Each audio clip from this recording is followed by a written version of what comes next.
Hi, I'm Amy Stewart. I'm the author of The Drunken Botanist, The Plants That Create the World's Great Drinks.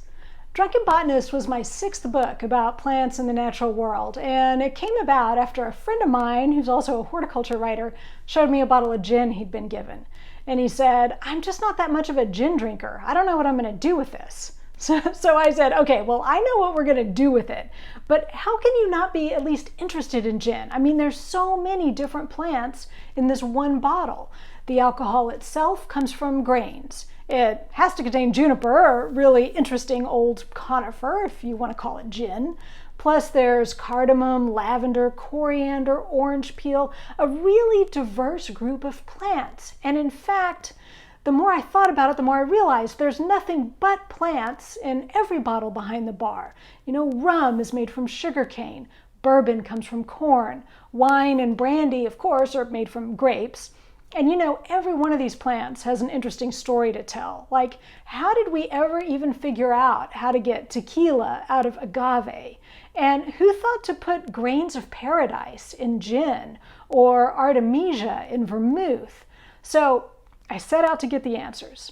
My research led me to scientists like Dr. Carol Meredith at UC Davis, who uses DNA analysis to figure out the ancestors of our favorite wine varietals, like who are the grandparents or the great-grandparents of Sauvignon Blanc. So she's tracing their history all the way back. I met Dr. Ian Merwin at Cornell. He's an apple expert, and he knows everything there is to know about making hard cider and apple brandy. It turns out that his experiment showed that the best cider comes from really bitter, tart, almost inedible apple varieties. I interviewed Dr. Lena Strew at Rutgers, who travels the world researching different varieties of gentian. Now, this plant has been used for millennia. There's evidence of it in ancient Chinese, Greek, and Latin American texts. And what Dr. Strew is finding out is that some of those medicinal uses could be helpful in modern pharmaceuticals. But gentian is also the bitter component in a lot of drinks you love, like Campari and so many French liqueurs. In fact, a lot of these drinks started out as medicine, and then they start adding sugar so their patients will drink it, and pretty soon people are putting a little splash of their medicine into their evening brandy, and next thing you know, the modern cocktail is born. One of the drinks I'm asked about the most is absinthe. It has a really bad reputation. People think it can make you go crazy, and some people even said that Van Gogh cut his ear off after he drank absinthe. But here's the real story. So absinthe is a pale green French liqueur that tastes like licorice. One of its ingredients is Artemisia absinthium, which is also called wormwood. This is a Mediterranean plant with a bitter, mentholated flavor. And Artemisia absinthium contains a compound called thujone. And it's true that at extremely high doses, thujone could cause seizures or other serious health effects. But absinthe doesn't contain near enough of that chemical to get anywhere close to causing problems like that. In fact, ordinary garden sage, the very same sage you use to stuff your turkey at Thanksgiving, contains higher levels of thujone than absinthe. And we never even think twice about eating sage. But absinthe got its bad reputation in the 1800s after an outbreak of phylloxera wiped out the French vineyards. For a while, there just wasn't a lot of wine in France, and people got used to drinking absinthe instead.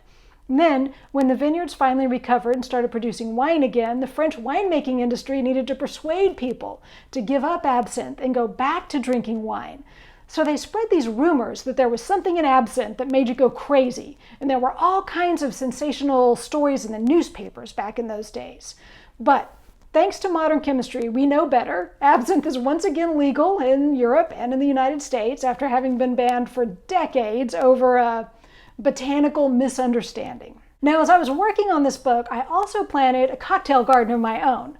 I grew 30 or 40 varieties of plants that I think make interesting cocktail ingredients, and some of them are really hard to find at garden centers. For instance, black currant is used to make cassis, which is that dark syrupy liqueur that you use to make a Kir Royale. The fruit has a very intense sour flavor, but it's really wonderful when you add sugar and alcohol to it. Cassis black currants grow all over Europe and the United Kingdom, but here in the United States, black currants were banned for several decades because the plant is a vector for transmitting a disease called white pine blister rust. Now, the ban has been lifted in part because modern varieties don't transmit the disease, but you still don't see very many people growing it. So these are the kinds of plants that I think are really intriguing to have in a cocktail garden. I also grew scented geraniums, which have flavors like rose, pineapple, and nutmeg.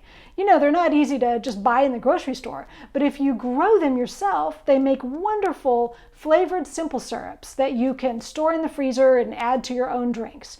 All you need to do is just cook equal parts sugar and water on the stovetop, and after the sugar's melted, turn off the heat, add a big handful of those fresh herbs, and let it sit covered until the whole mixture has cooled down.